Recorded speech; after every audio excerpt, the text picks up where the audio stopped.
Importante yung marking ng ibon. Palawa, importante yung daanan ng ibon. Kung anong kulang ng ibon, yun ang ibigay mo. Saan mo ba talaga gustong manalo? Dapat mayroon kang target. Yeah. Lagi nating i-maintain na magkaibang conditioning. Sa simula pa lang, iba ang conditioning sa simula ng pampuling, iba rin sa panduluhan. Kargado rin ng gamot, bakit hindi nasusunog? Hindi nga nasusunog yan, pero yung kanyang mga atay, kahit sabihin natin may pang-antay-atay ako, pinakulo ang sambong, lagundi, at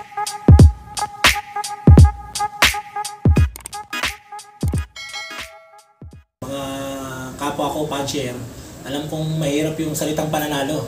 No, pero ito yung pwede ko ibahagi sa inyo na sa tingin ko makakatulong sa atin bilang isang puncher, isang bago o kahit sa luma, yung mga veterano, pwede rin nating maturuan kung paano manalo. Ang pinaka dapat na dahilan mo para manalo o pinakaparaan mo para manalo ay magkaroon ka ng pangarap na manalo. Yun yung maging greatest dream mo ba, yung manalo. Yun ang number one na dapat mong isipin, manalo. Kasi ang ibon natin, nandiyan na yan. No? Nate-training mo, napapatoka mo ng ayos, maayos naman yung mga katawan, pero lagi mong dahilan, mabagal. No? Maraming dahilan kung paano mo mapabilis ang ibon. Nandiyan nga yung motivation number one. Kailangan matuto ka mag-motivate. Kung barako, kak. I-motivate mo siya as kak. No? Ngayon, kung babae naman yung ohen, i-motivate mo siya as hen. Maraming paraan, marami kayong pwedeng mapanood na nagbablog ng motivation. Nasa inyo na lang yan. Kasi kung unang-una wala kayong tiyaga, hindi nyo mapapanood, o ayaw mo manood kasi ang gusto mo lang manalo, hindi naman po pwedeng hindi po pwedeng humakbang kagad na mataas eh. Kailangan paghirapan mo rin. Panoorin mo para may matutunan ka. At pangalawa, i-analyze mo. Analyze mo yung sitwasyon mo kung paano manalo. Kasi kung magpupuling ka, halos alam naman to na magpupuling. Ang problema lang kung yung iba, minsan wala nang oras, wala na tayong tawag dito wala na tayong parang, syempre, iaagaw mo pa ang oras mo sa pamilya eh. Ganon. Pero ang sa akin, yung pananalo sa pooling, napaka-basic lang. Basic. As nananalo. Una mong gawin, mag-training ka. Yun nga yung pagta-training kasi, importante yung marking ng ibon. Pangalawa, importante yung daanan ng ibon. Yung marking kasi na tinatawag, yun yung paladaanin mo rin ng ibon doon. Yung sinasabi ko na paladaanan talaga ng ibon, which is, yung marking, nasa 5 to 10 kilometers yun eh. Yun yung marking. Doon ka magmamark. Kung maaari, north at south, o kaya, paikutan mo. Kung masipag ka, di paikutan mo ng buong north at south, east, west. Paikutan mo, tigta 10 kilometers o 5 kilometers. Pagkatapos nun, pumunta ka na yung daanan na. Kailangan mo kung tingin mo, south ang karera, kunyari, south, kailangan mo mag-toss ng mga 20 kilometers dyan eh. Which is, ang 20 kilometers kasi, kailangan mo ang ibon mo dyan, may toss mo na magkaroon sila ng familiarity sa mga kasama nila. Yun yung tinatawag na tag 3. Tatluhan na ang gagawin ng batuhan. Yun yung isang vlogger na kilala natin, which is hindi na tayo kailangan mag-mention kasi ginagamit nila yung tatluhang ibon sa 20 kilometers. Yun nga lang, kailangan mo talagang tiyagain yan kasi pag sa 20 kilometers, kailangan mo ng 15 minutes na differential. Huwag ka magtotos na mababa sa 15 minutes. Pag nagtos ka sa 15 minutes, ang pagdating ng ibon yan dito, sabay-sabay yan. Kasi sigurado ako, maghihintayan yan eh. Kilala niya ng isa't isa. No? Una, 5 to 10 kilometers, no, marking mo yan. Yung daanan naman talaga ng ibon mo, tuturuan mo na sila ng talaga ng daan, which is tatluhan na yan. No, ngayon, gusto mong malaman kung kaya na nila mag-isa. Doon ka na sa 30 kilometers. Single toss, pero 15 minutes din to 20 minutes ang single toss mo sa 30 minutes. Which is, alam ko naman, kung 10 ang ibon mo tetestingin, times 20 minutes, malaki-laking oras yun. Ibig sabihin talaga, bibigyan mo siya ng oras. Napakahalaga ng oras. Tapos, sundin mo yung basic. Kung kailangan mo ng carbo, gaya na sinasabi ng iba, carbo ibigay mo. No? Hindi, sabihin mo, breeder mix ang meron ako eh. Wala kang carbo yan eh. Parang bibilis ang ibon mo. Diba? Kung pliers. Kung kulang na, yun sinasabi rin ng iba. Kung anong kulang ng ibon, yun ang ibigay mo. Kulang sa katawan ng ibon, bigyan mo ng katawan. No, kulang sa pots, bigyan mo ng pots. Kulang sa carbo, bigyan mo ng carbo. Gusto mo ng speed, carbo kailangan mo. Yan yung kailangan nating ano. Importante rin yung patoka sa oras, sa tama, at kung ano yung dapat mong ipatoka. Importante, hinahawakan mong ibon, marunong ka kumilatis. Number 1 yun, yung pagkilatis ng ibon. Walang kaya sa yung ano, kumontra kung marunong ka kumilatis ng ibon. Hindi ka rin pwedeng maloko. Kesyo, pabili ako ng ibon. Gaya ng nangyari sa akin, palibasa ako nun. Pag kilala ko, bili ako. Kasi kilala ko No. Kilalang pansier, nagcha-champion. Akala ko nung kasi, yung pag nag-champion ng pansier, magaling na to.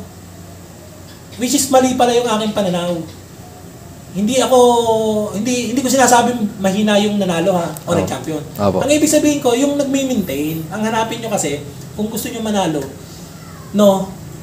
yung nagme-maintain o consistent na nananalo.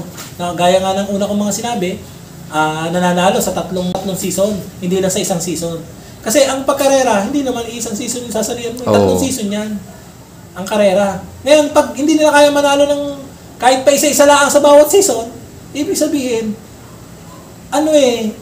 may season lang yung ibon nila. Hindi mo dapat pangarapin yun as puncher. Ang pangarapin mo, laban ng ang pag-iibon, hindi laban ng mga mahihina, laban ng malalakas. Yung tingin mo yung mahina, malakas sila.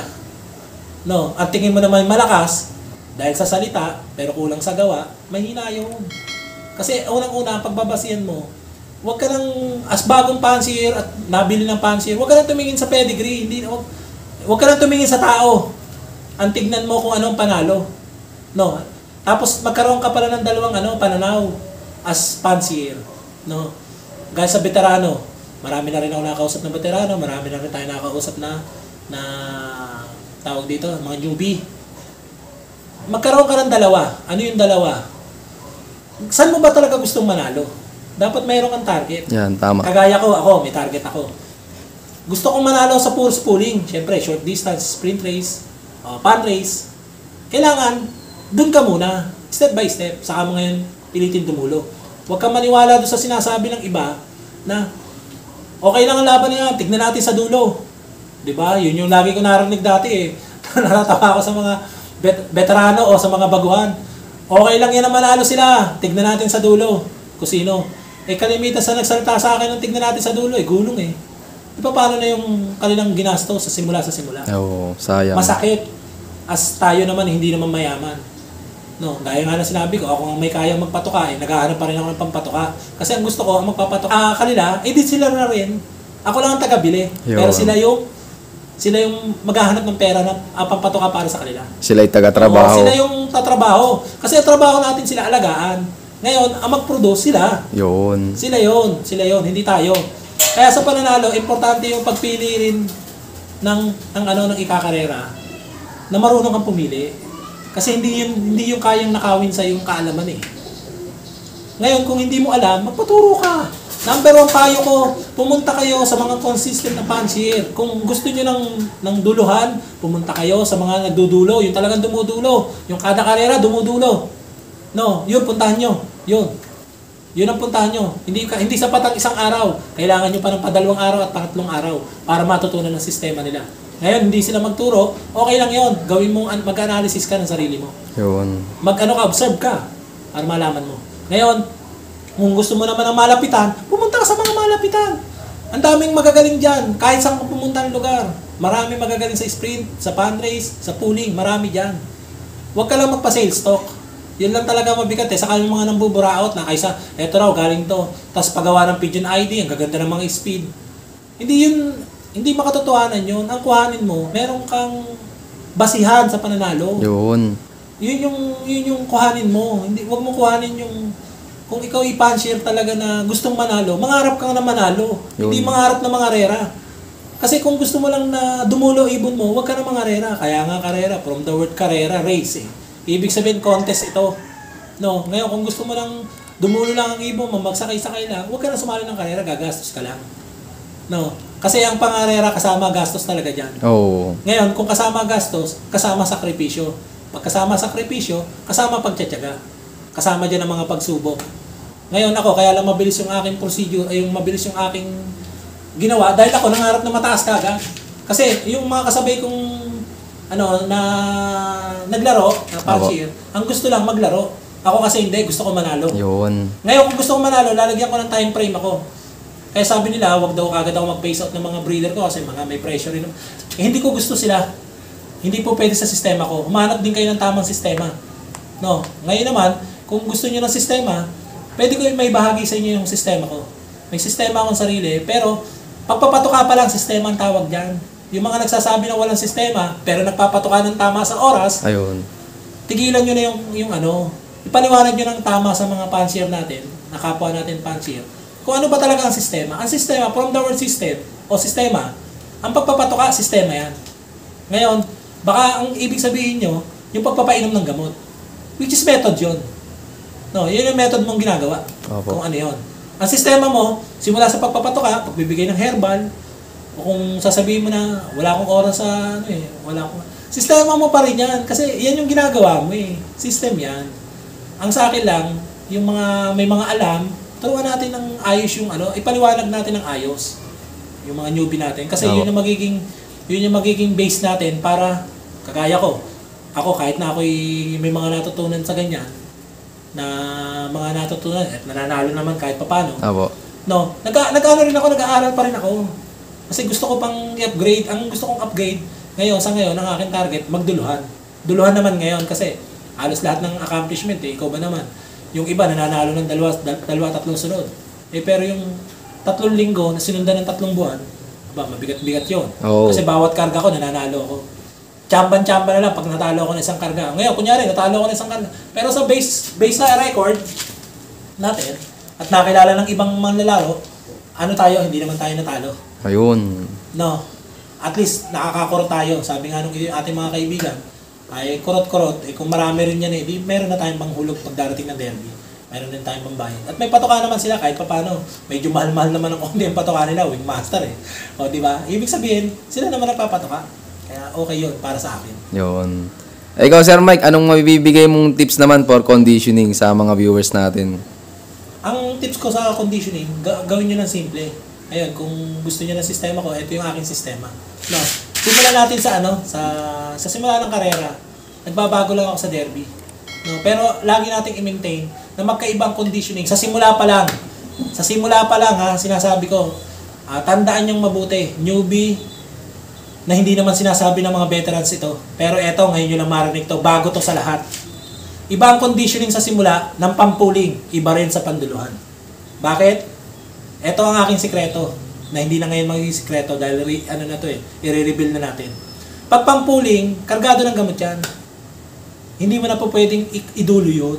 Sinasabi nila na pwede pang idulo kasi na pag kargado ng gamot ang isang kalapate o isang video natin, nahina yung kanilang komposisyon ng katawan. Oh, well. Kasi nasusunog yan hindi lang natin alam. Kagaya ng sa akin, maraming nagpupunta dito, tinitignan yung ibon ko. Kargado raw ng gamot, bakit hindi nasusunog? Hindi nga nasusunog yan, pero yung kanyang mga atay, kahit sabihin natin may pang-antay-atay ako, kasi ang pang-antay-atay, ito lang naman ang gamitin nyo doon, no? Para hindi kayo mahirapan. Ang gamitin nyo lang naman doon, pinakulo ang sambong, lagundi, at guyabano, dahon. Yun lang pakulo nyo, gawin yung juice. Kaso lagyan nyo ng honey, kasi hindi nila inumin yan. Tapang nun Yun yung po pwede rin. Pero ako more on, nakita mo naman, dami nating gamit dyan. Halos mercury drugs na nga ito. No.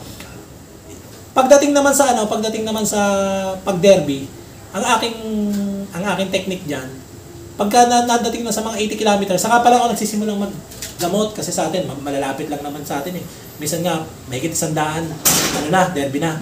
Bigyan mo na kada linggo, huwag ka nang, kumbaga huwag mo lang paspasan ng bigay ng gamot.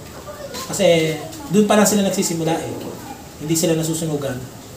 Kaya ang pinaka-pinagkaiba niyan, ang pampuling o pang short distance ay pwede nang largahan ng gamot yan. Sa simula pa lang kung gusto mong manalo. No, yun yung tip.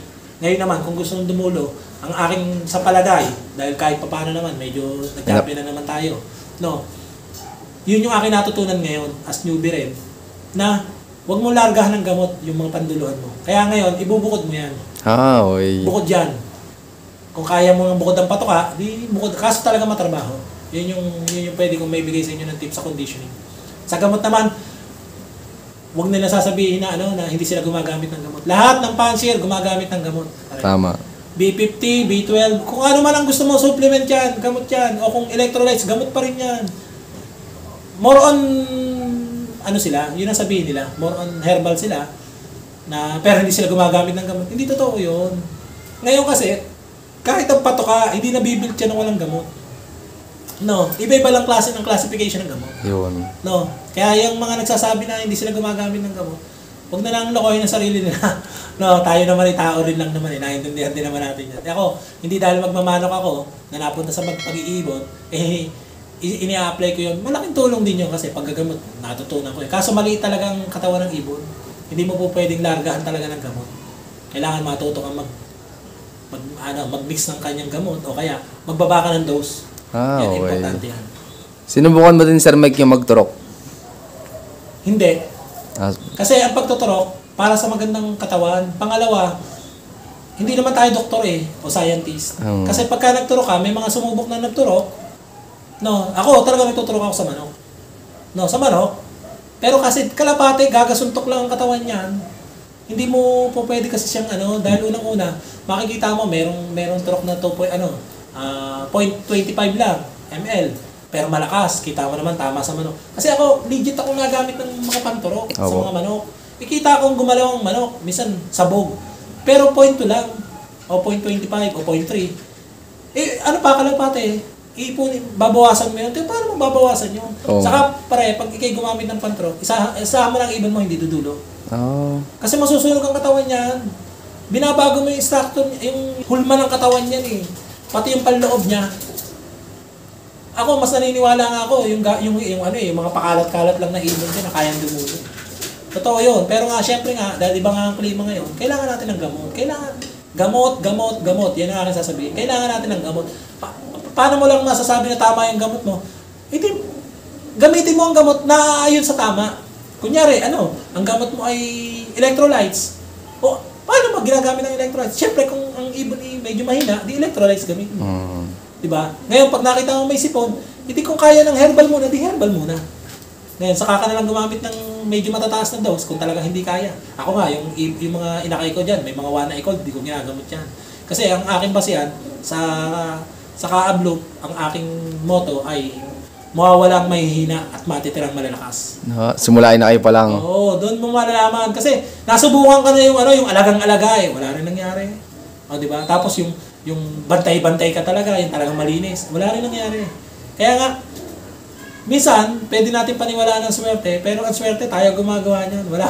Wala sa kahit sinong tao magsasabi na, swerte ako, tapos, hindi, tayo gumagawa niyan swerte. Tama. Kailangan paghirapan yung swerte. Oo, dapat yun. Yun yung ating pwedeng maging konsepto sa ating pagkatao. Yung swerte, gawin nating realidad. Yan. Yung swerte. Hindi yung swerte tayo. Swerte tayo hindi ganon. Maling yun. Maling gaya ng pagpapayo ko sa mga newbie na napunta dito, na kailangan magsipag, tiyaga, tapos ibon, meron ka ng ibon. Ngayon kung anong meron kayong ibon niya, tsagain nyo na muna, testingin nyo na muna. Ngayon kung sa tingin nyo yung wala, mag-adjust kayo, bilisan nyo yung pag-adjust. Kunyari may nahabol kayo. Pero alam ko kasi, ang pag-iibon, hindi nakukuha sa isang pag-aaral lang ba, sa isang gabi na assignment. Tapos kinabukasan may sagot ka na. Ay, hindi ganun ang pag-iibon. Pero, depende sa'yo kung paano ka mag-adjust.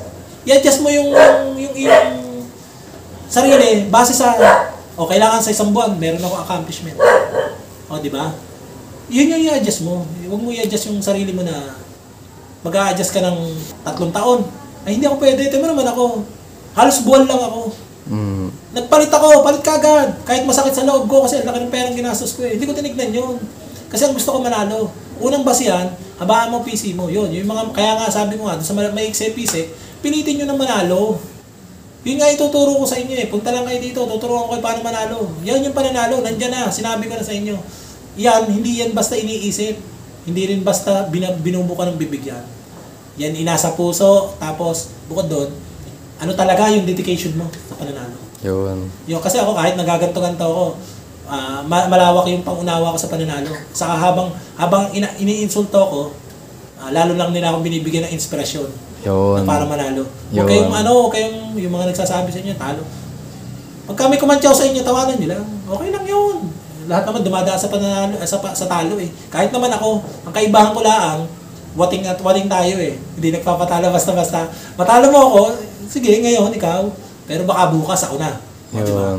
Yun yung aking pananaw sa buhay.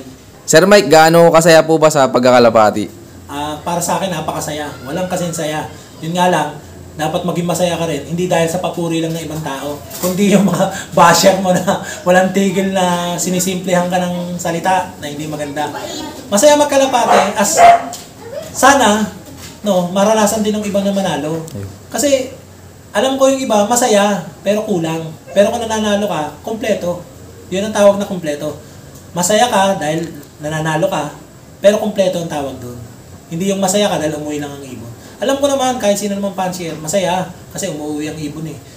Pero kung hindi siya nananalo, kulang. Yun. Kaya ang kompleto dyan, manalo ka. Kaya kapaulit-ulit ko man sasabihin, ang kasiyahan ko ay sa pananalo.